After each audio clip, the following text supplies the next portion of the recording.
All right, we are with totally rewarding chats. Back to the home versions as we go. How's it going, Mr. Ryman? All good. We're back to different backgrounds. It's been weeks since we've Well, this seen is the each other, same James. background I have. I don't know if you haven't noticed. It has been weeks, and I'm glad to see actually that you really weren't your family wasn't feeling well when we were at World of Work, and you just hadn't enough of me in a small period That's of right. time It and was a left. legit You know. excuse, and I am back to not wearing the bow tie. So those of you on video, you can see I am not dressed as smart Paul today. I'm back to normal Paul. Yeah, the only bummer, I said the only disappointment I had with all of World at Work, and it's my own fault, and we'll introduce James in a second here. We made Paul had to leave and go home early for family, and we made a mini Lego Paul in his honor for the booth, but we left mini Lego Paul in San Antonio, which is very sad because I really, in retrospect, wanted a mini Lego Paul here for every session. I might I have to want a make mini another one. Lego Paul. Like I'm kind of feeling like my mini me has been abandoned. Yeah, he looked really small next to Brian. So thanks for being here, James. How are you? First, I'm doing well, thanks. First of all, Paul's bow tie. I don't think I've ever actually spoken to you while you're wearing it, even though I feel like it's your trademark and I've seen it in pictures. I don't think I've ever met you or spoken to you while you've been wearing your bow tie. You might be right because I think we had our conversation in San Antonio on Sunday evening, and I Hmm. was not in sort of speaker mode Sunday evening, whereas I was bow tied up Monday and Tuesday, but I don't think we ran into each other then. I don't think so either. No, Yeah, I think I you're think we right. bumped into one another in the expo hall. So I've only got your word to take for this at this point. That Yeah. you wear it could be Oh, AI. is It that could be an it? AI tie, a Is bow that your superpower, tie the bow tie. tie for speak? You need It the bow is. tie to present? That's the It's a bad story, honestly. But like when I was an intern 28 years ago, I had massive imposter syndrome, and my grandfather told me to dress the part. Like that was his thing. So I wore a tie every day to work as an intern, even though nobody else did. But I found it helped. Like I felt more engaged psychologically as being like grown up Paul, and it just stuck. Like I'm going to put the tie on when I speak. So it's sort of a thing now. When I'm speaking, I put the bow tie on, but I call it smart Paul because it makes me feel smarter. It makes me feel like ready to engage. So it's really James. You've never engaged with smart Paul. Like you get dumb Yeah, Paul wow, all the okay. time. Well, that's something to look forward to. yeah. Yeah. So for the rest of this episode, by the way, if you don't like what Paul says, one of the things you could do is be like, bro, go get Go a put bow the tie. tie on. Can you go put the bow tie on? Yeah, that's the code word for that. Was terrible, Paul. Go get the tie. That's like there's probably a whole episode because I think I've told you my story, Paul, where I had the opposite, where someone had made me dress up Right. and literally afterwards told me that was the worst presentation they'd ever seen in their entire life, like literally bar none. And it was because I was in this trying to be what I wasn't thing. And so how you get your head around, and I know James, you were on the main stage at World of War II, and like what you wear, like there is a lot actually that I don't think people think psychologically. They're not huge Totally. things, but like what makes it tick for you is that's like a whole nother episode of stuff. Yeah. That I was a changed at long, the last long minute. intro for you. I was going to wear a shirt, and I got ready, and it just didn't feel like me, like wearing a shirt. I just don't wear shirts much anymore. It felt like the Oh, old hold me, on. the So old for the consulting days. Americans, was your other option you were going to go up there shirtless? That was one option. Admittedly, the odds were Right. pretty low, but technically it was an option. In the end, I decided to just go for a t-shirt with a sport jacket over the top. Because that felt like something between the formality and the Yeah, okay. non-formality. But yeah, Yeah, it's a 'Cause I different had vibe at work when you show up yeah, literally it's the whole shirtless. thing. Like Yeah, Yeah, it's well, I was gonna yeah, say I had some commentary about my time on the main stage, but that would have been dwarfed by James rolling up there with no shirt. So yeah. I'm totally down if you want to do that next year. Um, so obviously you were there. Can you give us your background, James, and what you're doing now, and then we'll kind of jump into the speed round and then dive in. But it'd be great to get your kind of bio without either one of us screwing it up. Yeah. So, I started off as an accountant, so that was really my first profession. So I became an accountant. I qualified as an accountant, um, and that was really. I'll come back to that. That was really the first seeding of this idea that kind of stuck with me my whole career, which I now write and talk about. But then I went from consulting back to accounting back to consulting because I'd previously done a temporary gig at Hewitt Associates before that was part of Aon Hewitt. So I went back into consulting because I liked the openness of the problems that you had to solve there. With accounting, it's very predefined, very process driven, very safe, very cautious, very controlling. But consulting felt a bit more interesting, and you could figure things out. You get given a problem, you have to figure out the solution. So I went into consulting, and for a long time, I was doing what most consultants do, which is, okay, you want performance, let's design a bonus plan. You want sales results, let's design sales incentives. And a few years ago, when I went independent, I just decided to question all of that because I just got this impression that this incentive-driven, do this and we'll give you that model of management wasn't really helping anyone, despite how wonderful my solutions were, despite how perfect those Excel files were. It just wasn't working. So I started just going down this research rabbit hole a couple of years ago, which led me to write this book, What Pay Costs, which was essentially, what does the research say? What does the evidence say? So, and when you look into it, you start to realize that there's a whole lot of bad that comes with incentives. So incentives in the purest form, yes, you can get someone to do something very simple for a short amount of time, but it kills intrinsic motivation. It reduces problem-solving capabilities. It can't be used to drive collaboration. It can't be used to drive innovation. All the things that people say they want their company to do, using financial incentives doesn't really do that. So now my thinking is much more around, well, then if that doesn't work, what do you do to get the most out of people? And it really comes down to trust and recognizing that people aren't lazy and that they will do good work if you let them. And that what you really need to do as an employer is create the conditions for those people to generate the ideas that are ultimately the lifeblood of your own survival. And you can only get by selling more of what you've got for so long before someone comes along and out innovates you and does what you do, but better and for less money. So my thesis now is that we need to stop trying to default to these systems of control and measurement and surveillance and metrics and quarterly and weekly and daily goals. And we need to think more about, well, let's assume people want to do good work and let's let them do it and give them broader guardrails for how to achieve that and measure that success. So that's been my journey. So I was a believer in pay for performance at one point, and I've since come to just decide that it doesn't work. There's no evidence anywhere to say it does work. It's just marketing, in my view. So that's pretty good advice. But accounting was my first taste of that. Accounting is very measurement, very sort of goal based, very hourly based, and so I got to be on the receiving end of that for the start of my career. And I saw that it didn't bring out the best in me. And I was kind of looking at myself and thinking, why can't I figure these things out? And then I started sort of doing the research, and you realize, well, that's because there's terrible conditions for human innovation. So that was the beginning of that journey in a way. Let's do the human check.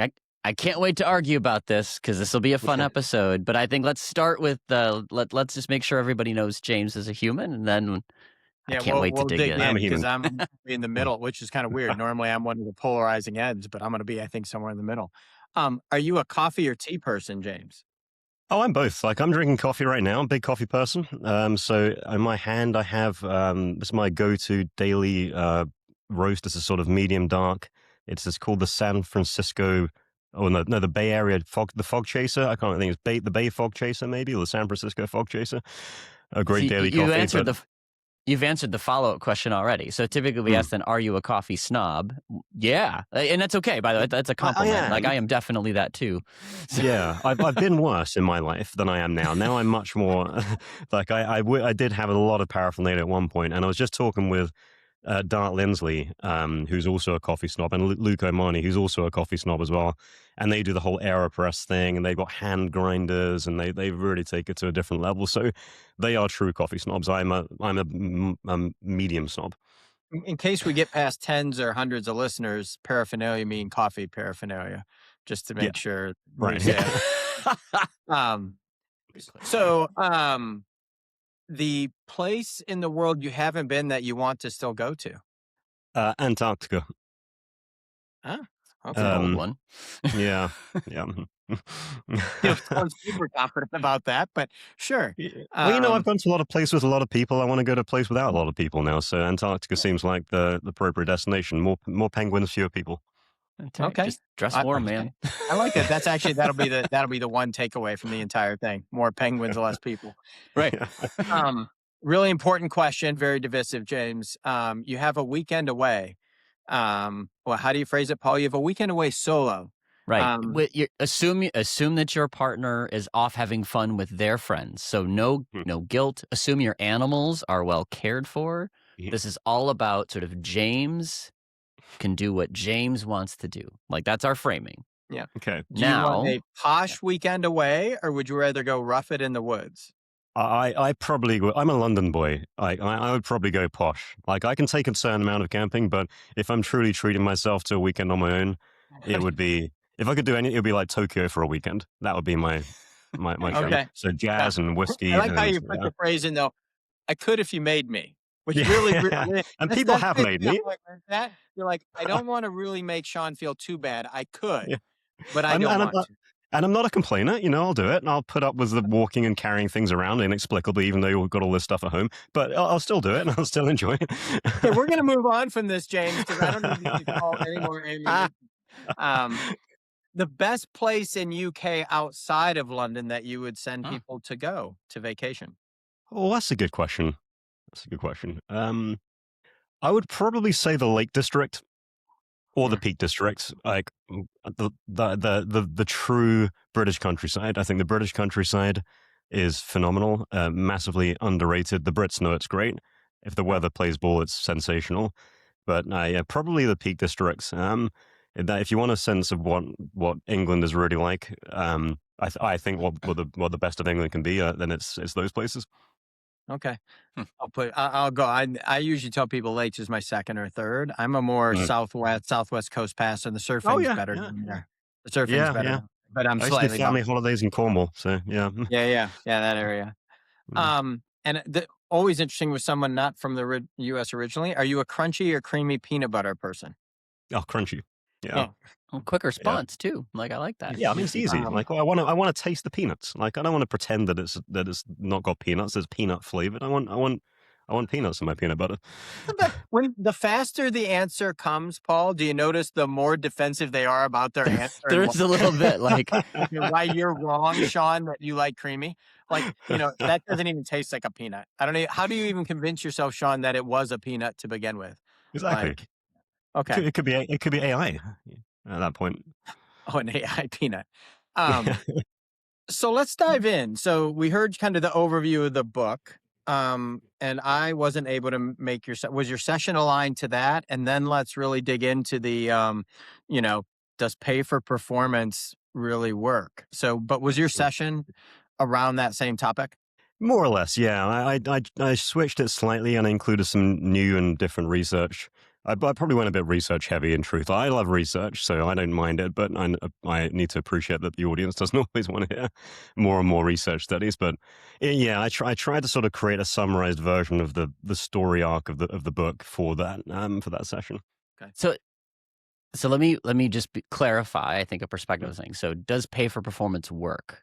How would you answer the question? Work for what? Like what's the goal that you think pay for performance is solving? And as a result, the position is it doesn't work. But I think there's a Yeah. supposition about what is the work? Like what is it trying to accomplish? 'Cause I think that might frame the conversation a little bit and why I might have a different view on what are we trying to do with it. And that might form the Mhm. basis for our disagreement professionally on the topic. Well, we don't disagree on much, Paul. So if we have a little disagreement, I'm sure we'll get over it good and we'll for it. still be friends. Yeah. So why not? Um, so first of all, like I always say, like, what do you mean by performance? So when we talk about pay for performance and the origins of where all this came from, it really does come from exec comp and then in turn the sales world. But it's always been about a metric and about the volume of a given metric. But when I think about performance, what companies really need, so since 1955, 88% of the companies in the S&P 500 don't exist anymore, and the lifespan of the average S&P 500 company has dropped from over 60 years in about the mid-century to less than 15 years now. So many companies think they're performing until they don't. And there's so many examples like Nokia and BlackBerry and Kodak and Sure. General Electric and all the American automakers when the Japanese companies came along and did their products but better and cheaper. There's so many examples of industries that were doing the volume bit right, but weren't protecting themselves from irrelevance. So to me, performance is insurance against irrelevance. That's true performance. And if you really want performance, then you need innovation. And innovation is the thing that keeps companies alive. So when we talk about pay for performance, I think we're normally talking about one person and their performance and then individualizing their pay outcome to calibrate with that. And it normally comes back to merit cycles and bonuses. Not always, but generally speaking, it's the idea. Now, when we talk about what financial incentives can do, and you actually read the literature, there is tons and mountains of evidence, and then there is multiple meta studies on all that evidence again to tell you what it can and can't do. What financial incentives can do is give you a bit more volume for a short amount of time on something that someone knows how to do already. That's pretty much it. What incentives reliably do is hold back innovation very reliably. So going back to the mid 60s, so 1 second, let me just clear my nose. Sorry, I had a bit of a cold and it's just lingering. Yeah, if we go back to the mid 60s, Sam Glucksberg conducted his experiment to show that if you give people a problem that requires any cognitive resources and add an incentive in exchange for solving that problem, they will solve that slower, 50% more slowly than the people without an incentive. And that got repeated by Morton Deutsch. It got repeated by Teresa Amabile. It got repeated much, much later by Dan Ariely, who did the same experiment but with higher stakes and with a different array of tasks. We know that if you dangle an incentive, you narrow people's thinking. So if you want innovation, incentives are the worst possible way to do that. We also know that it creates second and third order effects that no one anticipates. So I always refer back to the cobra problem. And this is what I used at the beginning of my presentation. So in colonial India, the British officials said, we don't like how many cobras there are. We're going to pay local people to catch these cobras for us. So they did. And they got lots and lots of cobras. And they noticed the cobra population wasn't going down. And then they investigated and they found that locals were just breeding cobras. And they're like, okay, well, we're going to stop paying you. And then the cobras went, fine, we're going to release all our snakes. So the cobra population doubled or went out exponentially because all these cobras came out. So, and the same thing happened, the same thing happens in the working world all the time. People contort their behaviors to chase whatever this metric is that people have defined. Mm-hmm. And you get these weird effects. So Wells Fargo is probably the best example in corporate America of a company that laid out all these incentives and completely reversed their goal achievement. They technically got new accounts, but then they faced a massive lawsuit and impediments to their growth by the Federal Reserve for the next decade or so. So when you look at the history of incentives and you look at the data and you look at the case studies, they just don't work very well. There is a small group of roles that you can use it for, but even for those small group of roles, when we normally think about sales roles, there is an opportunity cost to getting people focused on achievement of short-term goals. So do they work? Yes. Pay performance does work. If you say, I will give you money in exchange to do something, then you're more likely to get that person to do that thing. But it only works if they know in advance what that is. And it comes with a whole load of costs that I don't think organizations can afford to ignore. Yeah. So I think what I'm hearing from you is that the work that pay for performance isn't doing is around motivation and innovation. I'm oversimplifying your thesis, but that's a lot of it, right? And I don't disagree with you that there's substantial research on it decreases, motivation. The effect is maybe even the opposite, right? Like you can get a task and it works for piece rate. It doesn't necessarily work in more complex tasks. And innovation, I would say collaboration too. Like I would add to that, Paul, because if I can only do 5 of these things and there's 2 people in the company that can chase those things, then they don't collaborate to figure out and innovate how to find 7 or 8 or 10 of those. They fight over those 5. They don't collaborate. Or I try to figure out how I can go find a 6th one on my own instead of finding 7 or 8 because that's how I get paid. So the collaboration piece is probably the part I think that's true too. On the summaries, James, that I find the biggest issue. Yeah, it hurts collaboration. Again, that's been proven in studies as well. I think now that here's the flip side. And here's where I think the research argues a slightly different perspective, which is if you take it away from motivation theory and you think of it more from a social justice equity theory, from a social psychological contract, I think is another term that the literature will use, right? I want to feel like what I get is commensurate with what I give, right? And that's a known effect, and they've quantified that in the workplace. And pay for performance plays a role in that, right? So if you're solving for motivation, let's be careful about the word incentive. And does it really change my willingness to work harder? No, I'd be the first to admit most people are going to work what they're going to work. But I do think in the workplace in particular, where it's already an economic contract, we're not all just holding hands and singing kumbaya. Like, I took this job for a reason. It's an economic contract. And as a result, with that psychological framing, there is an important role in knowing that the inputs match the outputs.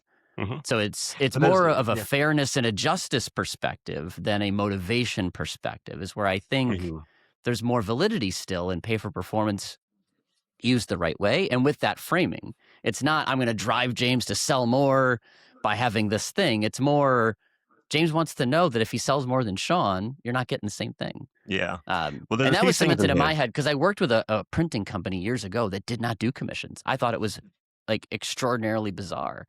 And they were successful commercially, but sellers would be like, yeah, but it's not fair, right? And I think fairness as a perspective is an increasingly important thing in a more transparent world with a more diverse workforce that cares about different things. So that's sort of my thought. Like, I think are we solving for the same problem when we talk about just pay for performance work? Fairness versus motivation aren't the same problem at the end of the day. But the problem is that it hasn't worked for that either. So 23% of people think they have a fair impact on their individual pay outcomes, according to Gallup. So we've been doing this for years, and it hasn't worked. So yes, if you could do it, then you would do it. If you could create the assumption comes down to fairness being about the individual. The unit of work is not at the individual level for most companies. The unit of work is a team. And the problem is when we try to break the unit of work with the unit of reward, then people don't feel a sense of fairness. So there's a whole bunch of things in here that we can get into, which are really interesting, because I agree in principle, but this is also a coach state of mind, particularly in North America. We are coached very early on that our individual output should contribute to our individual returns. So we get individual grades in school. We compete for places individually at university. We compete for jobs as individual. Then we get told we have to compete for merit budget. We have to compete for bonus dollars. We have to compete for the equity pool. This is a coach state of mind, especially in the sales environment. There is a condition that we have created that people expect to be individually rewarded for their output. But that's not the default human condition. And we can see that because the rest of the world doesn't really think this way. In much of the rest of the world, people think more collectively about the reward. If we're all working towards this together, then the shared reward is what is fair. It's not what you all get as an individual. So that state of mind, that assumption that I need to be paid fairly based on what I do, I would say is a coach state of mind. But there's a bigger problem here, that even if you don't agree that it's a coach state of mind, or if you agree that it's a coach state of mind and you say, but that doesn't matter, we still need to deliver on that, you can't. So again, the research shows that people don't believe they're paid fairly. And the research shows as well that we are terrible judges of human capability.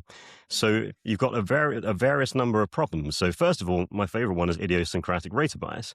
So when you do a performance rating, say the three of us are doing, and Paul, you've got your own assessment of your performance, and Sean and I have to assess you on, I don't know, executive impact, something like one of those silly phrases that for some reason finds its way into actual judgment. Then when we all rate you on that thing, the thing that drives your rating is far more likely to be driven by our perception of what executive impact constitutes than your ability to actually have executive impact. So the divergence of possible ratings is impacted far more by the observer than the observee. So that's one problem. So when you see a rating, you're learning much more about the person that did the rating statistically than you are about the person being rated. That's called idiosyncratic rater bias. Mm-hmm. Then you got the fundamental justification error. So the experiment for here is that you take two people and you say, okay, let's do a quiz. Let's say, Sean, your specialist subject is camping, and Paul, your specialist subject is the bass guitar. Now, Paul, if you ask Sean any questions on the bass guitar, he's probably not going to know the answers very well. And in the results of the experiment, 4 out of 10 was a typical results. And Sean, if you ask questions on Paul about camping, I'm going to assume, Paul, you don't camp, but you might do. Let's assume you don't camp. You're not going to have the answers to Sean's questions, and he might get 4 out of 10 as well. But the interesting thing is both the recipient of the questions and the quizzer and an independent audience will rate the intelligence of the respondent lower than the intelligence of the person asking the questions, even though we know that the person asking the questions has the knowledge to begin with. We form an opinion based on their ability to respond to those questions, even though context is the massive thing that's driving it. And we do the same thing every time in a performance cycle. Context is what drives people's ability. We want to assume it's the person's character that's, oh yeah, they're not a good performer, they're a bad hire, or they're not a hard worker, or they're lazy, or they're not a good fit, they don't get it, and things like that. But the far more likely explanation is either one of these things. It's either that, well, actually our assessment is wrong, we're not seeing their work every day, and we certainly can't see into the minds of the people that we're assessing. Secondly, the conditions around them are probably what's driving their success or their failure, their ability to learn, the people they're learning with. And there's a third thing as well, and I'm going to add to this, which is that it's a self-fulfilling prophecy. So we know now from research that if you assign someone as a high performer or a low performer, then they will live that assignment. And they did this first with animals, and then they did it in schools. And they took a group of school children, ethically a bit questionable these days, by the way. I'm not sure they'd repeat it, but they took a group of school Yeah, children please don't. here in Please San don't. Francisco, and they said, okay, we've tested you all. And this group of people is a high performers teacher, and same teacher, this group of your students are the low performers. And then they actually they just used an IQ test. They framed it as a clever test, but it was just a smoke and mirrors. And the group that was assigned high performance randomly performed higher than the group that was assigned low performance randomly. And once again, with performance ratings, we're doing exactly the same thing. We take all that flawed assessment, give someone a 4 or a 5. Because they're a 4 or a 5, they're more likely to succeed. And we say, see, they're a high performer. We got it right. And we assessed it in the first place. No, you've just created a high performer with all the conditions that you put around that person. So all that said, if we still want to get down to the individual, even though I don't believe that's the right way to perform, measure, and reward, if we still want to, we can't. According to all the data, it's a very, very difficult thing to do. The only thing I'd challenge is I don't think the data supports that it's like a uniquely American phenomenon of individualism. And my logic is some of the most collectivist countries in the world is where, according to ADP data, the highest percentage of workers think they're not paid fairly for the work they do. So I do think there's evidence from, 45% of South Koreans indicate, for example, that they're not paid fairly. Like that's a pretty collectivist market. So I do think there's something more fundamental in the human condition where people don't see equity or fairness necessarily connected to individualists or collectiveness. I think there's something going on there that's worth unpacking. My biggest thing on that is always, I don't think anyone's people strategy is to hire dumbasses, right? And that's not generally That their would be people. unique. That would be unique, right? Now the execution sometimes, It'd be worth a try, though. Imagine that. Imagine that as an experiment. That would be a great so study. We're going to hire the worst people possible and see how it impacts our results. Well, and then see if they are, and you make them a 4, and the good performers see that what are you can there do. at 3, and see what happens.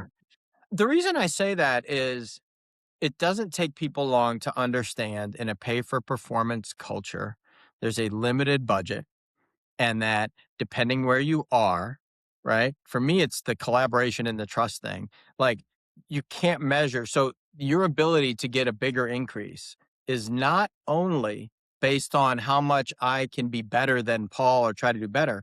So the way that I can be better from Paul is by 2 ways. So one, I just try to perform better, which is what the company assumes I'm trying to do, right? The second part is I will not freaking help Paul because I need Paul to fail for multiple reasons. Forced rating scales are my least favorite thing on the planet, right? Because in general, you're like, I have to make sure, like, I perform better than one of you two. The easiest way to make sure I do that is not help either of you two as we go through this. And so when you get into this pay for performance in these groups that have a consistent metric, I think it's naive of companies to assume they will all try to achieve this and there's a number. They will all basically be put into the gladiator arena around whatever metric you have, and you have to do better than the other person. And so that to me is probably the biggest issue with true pay for performance on metrics is not only the lack of innovation, but I spend time actually figuring out, like instead of innovating, I'm like, how do I make Paul look bad? Like, because I'm, Well, like that force distribution, or the stack ranking system, the vitality curve, Jack Welch's vitality curve, that's implicit in any merit cycle. I know it's not as visible, but it's implicit. Right. You are all competing for the same dollar. So one way or another, you are being ranked, even though it's not stack Correct. ranking in the truest sense of the expression. Yeah, Yeah, and they know it. I mean, and that's the thing. To Sorry, your was there point, a bit of like background noise the there? you're yeah, fine. Yeah, yeah. Um, they know, right? Employees know that this is happening. Um, that's why I say that that's not anyone's people Hmm. strategy, right? Like comp's complicated, but it's not that complicated at 30,000 feet for people to not figure out what the kind of one or two key drivers are in yeah. that. I do think though we still the mechanism of pay for performance is a culprit here, and that you think about a lot of the research is on some very transactional definitions of performance. Do this puzzle, do this thing. Work is more complicated than that too, and so can be the ways that we reward for performance. I think the merit cycle as we know it breaks.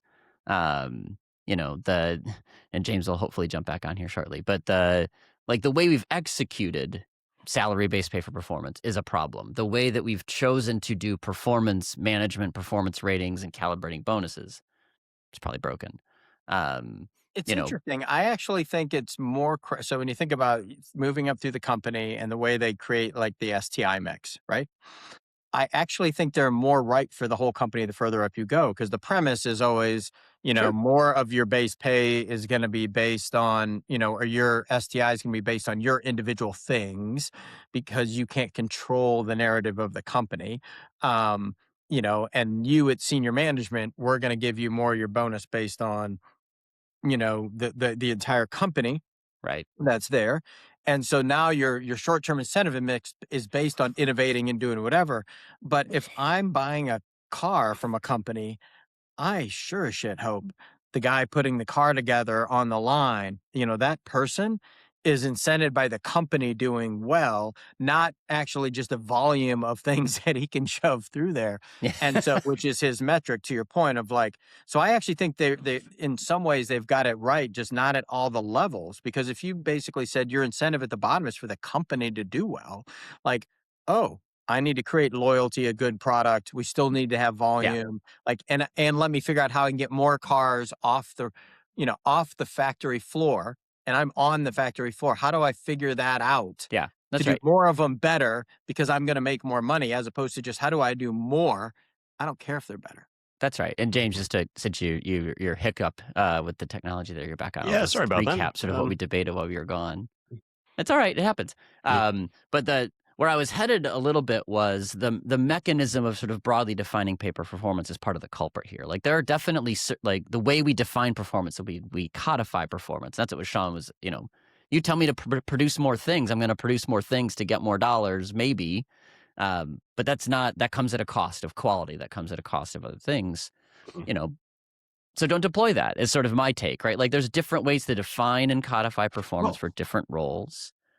so the And as a question to me result, is pay like, for it differently too. Don't assume it's the merit matrix. Don't assume it's, a bonus that's linked to a performance rating. I think there's other ways to describe what pay for performance is hmm. that do still work in circumstances. But it's not the way we've been doing it. There's no doubt it's the way we've been doing it isn't working. But So is there how a would better you way? And I do think there still I think the is. fundamental assumption is that we should be doing it at all. That's the problem for me. And so what I'm hearing is that we're just not doing it well enough. And I've heard that for so long now, and seen so many iterations on better ways of doing it, and none of them work because the premise of pay for performance is that you could be doing more, but you're choosing not to. That's the premise of it, and you'll only do more if I pay you to do it. That's the premise. That's the assumption. That's the social contract. If we're saying So, pay for performance, and that's where I think we're solving for different problems. So for me, it's not I could do more. It's more I want to know that I'm not being treated differently or that I'm not treated yeah. So and inappropriately then given yeah, my and then output, right? So the question, but then so the how do you solution to that solve is it? just to pay fairly. Well, and so do you pay? And so where I get stuck on this, James, sometimes where I get stuck, because I'm more in your Mm. camp than Paul's, to be fair. I think like I do think people want to be good humans. They want to do Sure. well. And if you paid, pay for performance also allows companies to ride the curve of the business because it's a legit, it's a sunk cost, in theory, right? Like if the business goes down a little or growth slows, you can move performance up and down to ride with the business up and down. So I think there's some other reasons it's been introduced into the world beyond just this kind of performance thing. Mhm. But how do you actually pay? And so do you pay, if we pay both of you $100, um, and like, how do you then differentiate between two employees, or do you not? Yeah, you Because don't. in essence, well, but if Yeah, you so don't, so let's just assume you pay. We're just going with all men on this call, but I've become Shauna for this call. So let's assume that I make 100, Paul makes 100. I'm female, but I output much more than Paul. okay. Pay So equity first of all, dictated. how do you know that output's high? Again, my point is that you only know if output's higher if it's a measurable, transactional, factory style job. My point is you don't know if it's a knowledge. I really want to think specifically about knowledge workers, which makes up the most of our Mhm. economy. Let's say the factory job. So that the first point is you don't know that you, Shauna, produce more. Like there is no metric for what production is in a knowledge work because we're all working together to get things done. So whether people work harder or less harder or more effectively or not, they maybe, but we'll never know the answer to that. I, I don't know if I agree, and it's on the margin. Yes, I is it hours? We don't want to count hours, but I do think there can be a discernible objective difference in the contributions of workers. I think it's just too broad of a stroke to say you can't, right? Like I was a knowledge worker, I was a consultant. I remember a year everybody on the same team knew that I billed 60% more hours than them and sold, an extra $500,000 worth of work. They would have been appalled if the organization paid me the same, right? Like they understood that that was a different output. And then the next year, when I wasn't as high of a performer, I understood this wasn't my year. I do think those are objective criteria for knowledge work. Yeah. That's a circumstance in which pay for performance works the way if it's designed intelligently. But a bunch of But pooled what if you did? analysts that are But all what if you working did all together, that that's and harder. I agree with you. but you can do all that in an hourly model and also still annoy all your customers to the point they never come back. And we've seen plenty of consultants that are able to do that, high volume but Sure, poor customer satisfaction. Yeah. So again, But yeah, absolutely. my practicality on that is always, though, the fundamental problem I have with that, James, is the when you put it into practice, mhm, and let's assume that I make the same as Paul, and I'm of the mindset, I understand like the science behind when you do these things, and it's about the interview and the whatever. But I'm also like actually from coaching AAU, Paul. Like the people on the team know. Like if you actually told them there's no ramifications for this, which one of you is the best employee legitimately, mhm. they know within reason, especially if there's difference. So if Paul is doing much better work than I am for all the right every other reason, and I know Paul's doing a lot more work, Paul probably knows he's doing better work and more work. Will he stay or go? And so I have this like in a company of one, I buy that. I struggle with, well, if I do that, who's more likely to leave and who's more likely to come and churn? Paul's more likely to leave because with pay transparency, Paul's going to be like, well, we both make 100. I'm so glad I get to buoy Sean up every day. He sucked for a long period of time, or doesn't suck enough to get fired, but sucks enough that I have to carry some of the load. Then I think the human nature part comes, and Paul's like, someone comes and says, Paul, I will pay you 102, which is not really enough to move people. Generally, they won't move for, a 2% change. But he'd be like, but actually, I feel like that 102 might be fair. Grass isn't always So greener. We know that. Usually greener where you water it. I heard that for someone say that. Great phrase, by the way. The grass is greener where you water it. so Um, but then you're assuming that that person's money motivated. And again, we coach people to be money motivated and keep doing I only don't doing think more it's things money in exchange motivated for in more that money. case, James. I think it's the fact that I'm not paid fairly because I am creating a lot more value to the company for exactly the same dollars. And the reason I said But again, so 102, no, yeah. So, but again, you're making the assumption that fair pay is about the individual. It's not about you. It's about what we can achieve together as a team. That's our goal here. So then what we have to do is look for examples of companies that do think this way and whether or not they've been successful. So the most extreme example, and by the way, there are varying degrees of doing this. My principle is that we want to de-emphasize pay to the extent possible. The most extreme example is a completely flat pay structure where everyone gets paid the same amount. Yeah, and yes, that does exist. So there's Sumer Whole Foods, for example, in Yorkshire in the UK. They've outlived many, many Silicon Valley tech giants, and they had much higher degrees of employee satisfaction, very, very high customer satisfaction, and they get mind-blowing numbers of applicants for every time they open a position. Everyone gets paid the same, and there is one job description. So people work depending on where the business needs them to work, and they do as much as they need to do to help everyone succeed because they all want to be there. The motivation is the work. So my point is we're too eager to skip past the work. The work is always assumed to be this negative good that we have to pay people to do, otherwise they won't do it. But if you create good work, then people want to do it. And again, the unit of work should match the unit of reward. If you're working together to do something, Sumer Whole Foods, Foods rather, the unit of work is the company's success. So it doesn't matter whether one week someone does a bit more than someone else or one person does a bit more than that. Social pressures normalize that. And when that person does more, then you recognize that and you try and help them out. You try and catch up. Social forces match that kind of thing up.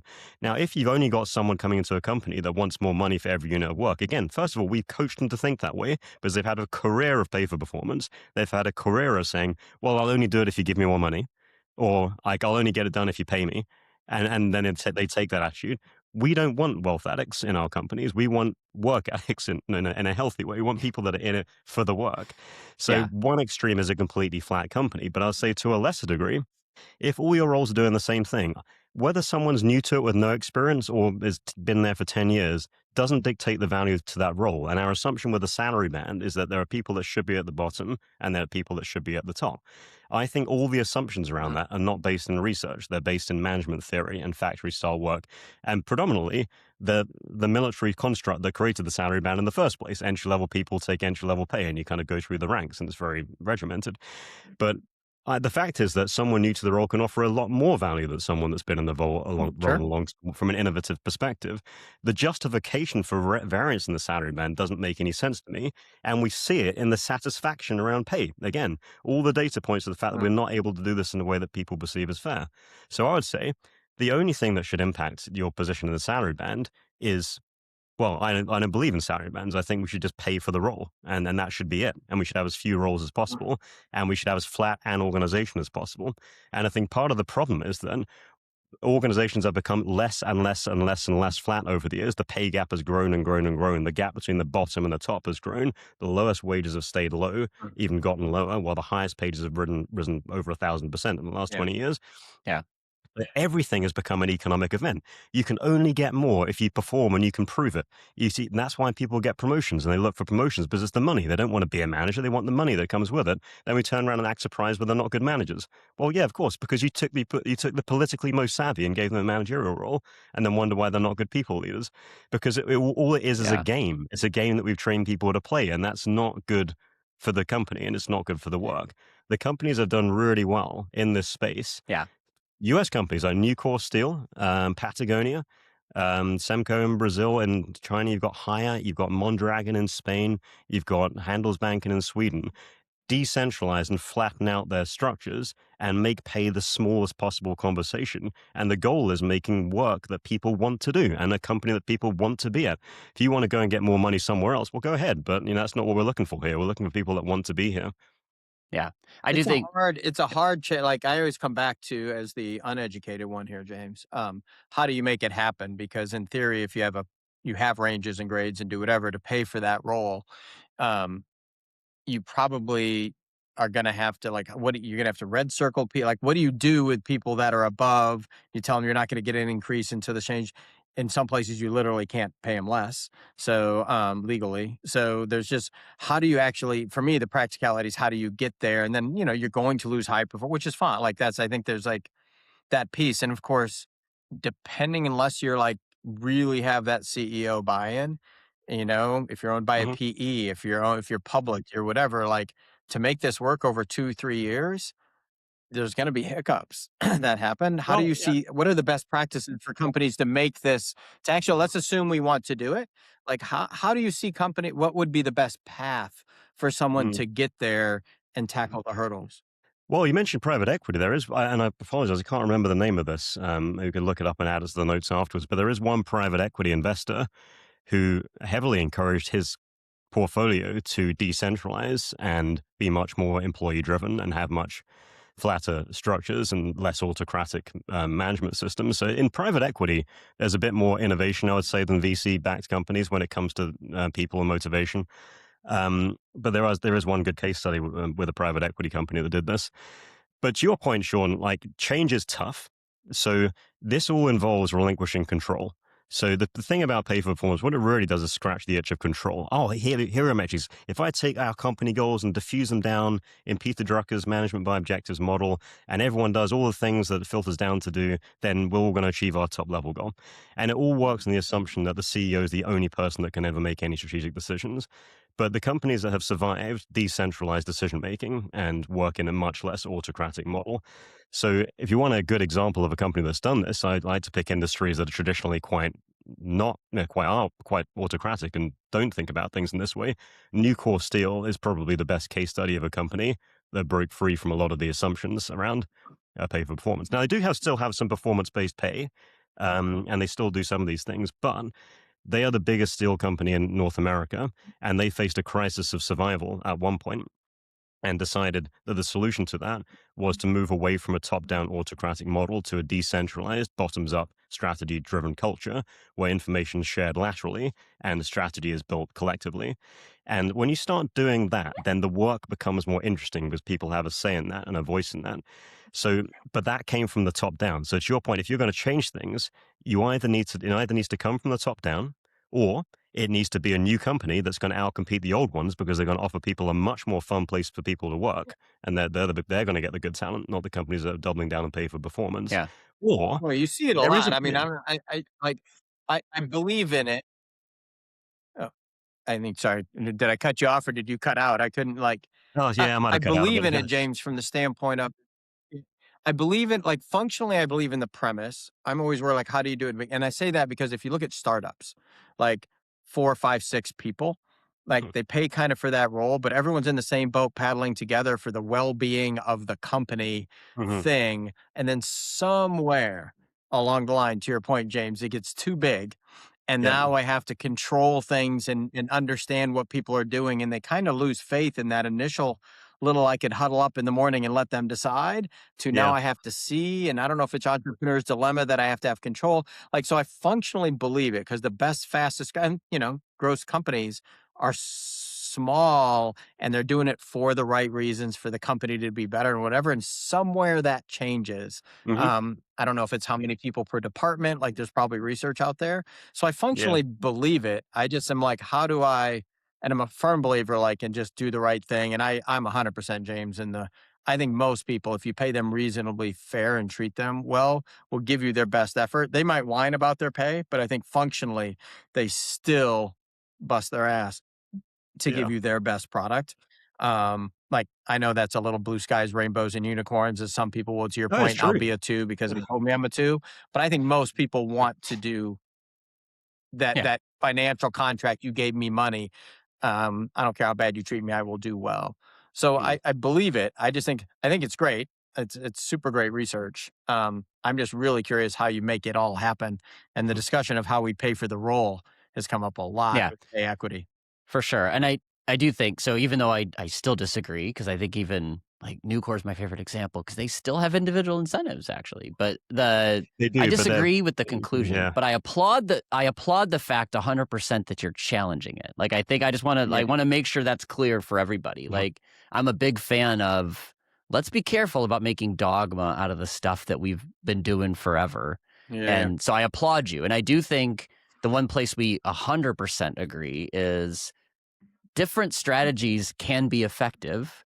You just got to think it all the way through. And what are you solving for? What's going to produce the effect that you want?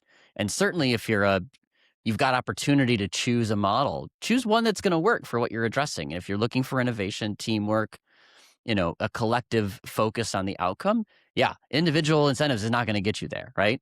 If you need to migrate to it, you might have to pick and choose. Where do you make change to sort of get there? So I love the fact that you're challenging it. I do think there's a lot of wisdom in thinking about how do humans really work together the Yeah. best and what's the right Yeah. way to reward given all the constraints we have about starting points, about competitive markets. about greedy humans that do exist, unfortunately. And how do we navigate that gap, I think, is the hard part. Mm. But I love Yeah. the fact that you're sort of calling us all to task for sure. Yeah. I Um, always yeah, will. and And I want to answer Sean's question as well, because he asked a question about that. So the scale question is always something that comes up. And again, I always point to Nucor and Hire and Semco and Mondragon. There's a whole bunch of companies that prove that this mentality operates at scale. So it works at scale. The problem is that when companies scale up, you go from that startup model when there's a few people that trust one another, and at some point you lose it. And you lose it because autocratic management thinking comes in, the traditional factory style of management, top-down decision making. We need to treat this entire group of people as one company. Only works for so long. And the psychology really comes from Robin Dunbar. So Robin Dunbar coined this term Dunbar's number, which is 150. And 150 is the cognitive limit for the size of the group that we can create reasonable connections with.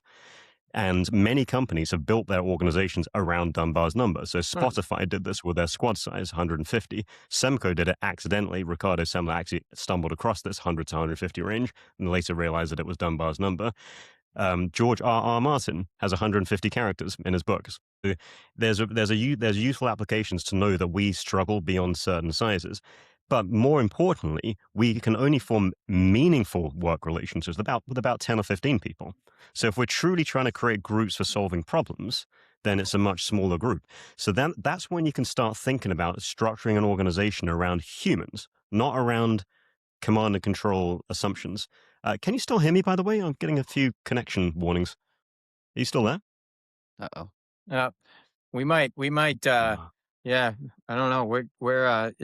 Is James, are you in You San still there? Francisco? Is that where you are? We're still here. Yeah, Yeah. can It's glitching quite a bit, can you hear me? unfortunately. Sorry, Yeah. I've been having issues this week, and I need to do something about it. Can you still hear me? Okay.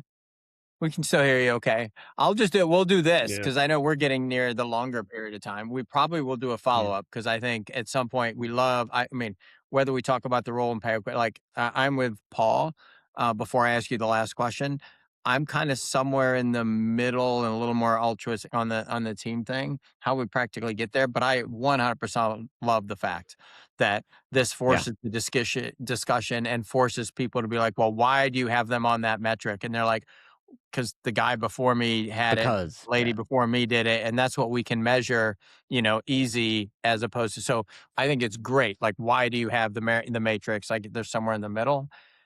We usually ask. We'll see if the bandwidth holds here for a second, James. Yeah. If you could fix, with all that in mind, any one thing in HR, what was the one thing you'd fix in HR? One thing. Bandwidth. Oh, that's difficult. Nothing to So many fix. things. There's nothing to fix. It'd be bandwidth. Yeah. That's right. Can you hear me? Okay. Sorry about this, guys. I don't know Yep. why I'm having Kinda. these issues. Yeah. It will record. It will record cleanly on my end, so That's I'll how people talk will and know we don't do a lot of post edit. Yeah. yeah. Yeah. So That's okay. right. So the one thing I would fix is stop ignoring the work. Stop focusing on pay and control and measurement and performance, and stop skipping past the fact that the work is the thing that we should putting our effort into. If we can create computer games involving falling four square bricks that people get addicted to, there is absolutely no reason why we can't create work that people enjoy. Like we skip part, we work, everything works. There's so many things start with the assumption that work is a negative good, that work is something that no one should ever want to do. Huh. And the only way we're going to get people to do it is to persuade them with money and incentives. And that all comes from the factory floor. But even then, it wasn't true. That there is something enjoyable about putting things together. The problem was that we commoditized it and standardized it so much, we took all the joy out of it. But the work is a thing. So I love the idea of work as a product, which is an emerging concept, which is that, well, look, your customers are your employees and your employees are your customers. And your employees are customers of the work that you offer them. The question is, can you make that work into something they want to do? That's a way bigger problem to be solved to me than designing incentives or job architecture or bonus programs or equity models or any of this stuff. Because if the work's interesting enough, then you really don't need to worry about the rest of that stuff. And it really baffles me how willing people are to skip past that question and assume that the work is a negative good rather than saying, Look, all work can be interesting. To hire a video game designer, look at your work and say, how can we make it interesting to people? How can we make it into something that people want to do? And then you got to ask yourself, not what do we need to do to get them to do it, but what are we doing that's getting in the way of them doing it? That's the bigger question for me. It's a complete flip in the mentality. And so many of the HR practices that we operate are getting in the way of people's ability to work. Tight job architecture that limits the ability of people to work outside their roles is getting in the way of their ability to work and collaborate. Incentives are getting in the way of their ability to innovate. Like, we need to think about work as something that can be shaped into something that people can enjoy together.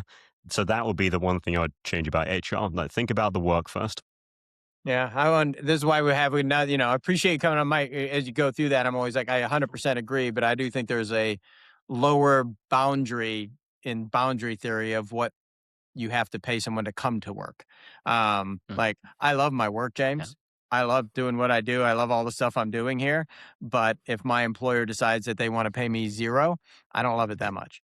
yeah, And there's other stuff. So I think it's kind of, there's a boundary, which is why this is so cool. Like, there's like, I would nerd out on the science around the boundary theory of Oh, pay yeah. versus loving my work thing. Like, I think there's some cool boundary science that goes with that. yeah, What is a good culture worth? Like, because everyone's always like, it's worth something. And I'm like, well, how much? And they're like, well, I don't know. Like, that's a cool number. Like, it's literally yeah, worth something. Mhm. This has been great, James. Really appreciate you coming on. It's What Pay Costs. We'll flag the book in there. Thank you. It's a good read. Take it download, listen, and definitely, if nothing else, make yourself go yeah. ask the questions that are there. That's So I great. really appreciate you coming on, James, and thanks for jumping back on, Paul. It's been kind of Yeah, weird not talking to you in that's person right. for 2 weeks. Yes. Thanks, James. Appreciate your time. Thanks, Yeah, all. thanks, Sean. Thanks, Paul. That was fun.